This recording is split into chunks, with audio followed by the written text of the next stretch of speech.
Dahil dito, ako ay nangangakong isulong,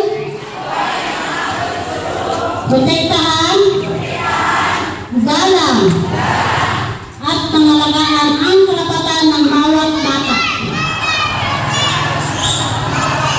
Anuman ang kaniyang kulay, kasarian, lahi, reliyon, kultura, estado sa buhay, may kapansanan man o wala, upang magtiyak ang kasiyahan ng mga bata. Naniniwala akong nararapat na matamasa nila ang mga ito. Kasi masisilang at magkakaroon ng pangalan at nasyonalidad.